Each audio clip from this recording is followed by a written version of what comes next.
Bangladesh Singapore match নিয়ে দর্শক আগ্রহ ছিল তুঙ্গে। বিগ ম্যাচে বাফুফের ভুল ত্রুটিও ছিল চোখে পড়ার মতো। সেখান থেকে শিক্ষা নিয়েছে কম্পিটিশনস কমিটি। হংকং চায়না ম্যাচে সেই ভুলের পুনরাবৃত্তি করতে চায় না ফেডারেশন। বৃষ্টি কিছুটা বাধার সৃষ্টি করলেও শেষ মুহূর্তে সব প্রস্তুতি সফলভাবে সম্পন্ন করেছে বাফুফে। ম্যাচের দিন বিকাল ৩টা থেকে সন্ধ্যা ৭টা পর্যন্ত দর্শকরা প্রবেশ করতে পারবেন স্টেডিয়ামে। এরপরই বন্ধ হয়ে যাবে গেট। মাঝের এই সময়টাতে দর্শকদের বিনোদন দিতে আয়োজন করা হয়েছে কনসার্ট, আছে সাংস্কৃতিক অনুষ্ঠান, যার জন্য স্টেডিয়ামে রিহার্সাল করেছেন শিল্পীরাও।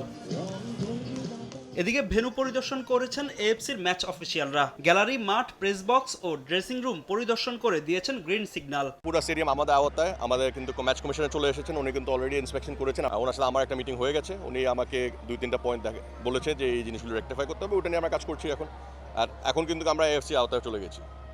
পুরো স্টেডিয়াম কিন্তু এএফসি দায়িত্ব আন্ডারে চলে যায়। এএফসি যেভাবে আমাদেরকে ডিকটেশন দিবে বা ম্যান্ডেট দিবে, আমরা ওভাবে কাজ করব। সমর্থকরা যাতে নির্বিঘ্নে খেলা দেখতে পারেন সেজন্য সব ধরনের ব্যবস্থা নিয়েছে ফেডারেশন। গ্যালারিতে দর্শকরা বিনামূল্যে পাবেন পানি। নিরাপত্তার বিষয়েও সর্বোচ্চ গুরুত্ব দিচ্ছে বাফুফে। স্টেডিয়ামে সার্বক্ষণিক থাকবে ডগ স্কোয়াড ও এলিট ফোর্স। স্টেডিয়াম এলাকায় দর্শক সামলাতে ফেডারেশনকে সহযোগিতা করবে সেনাবাহিনী।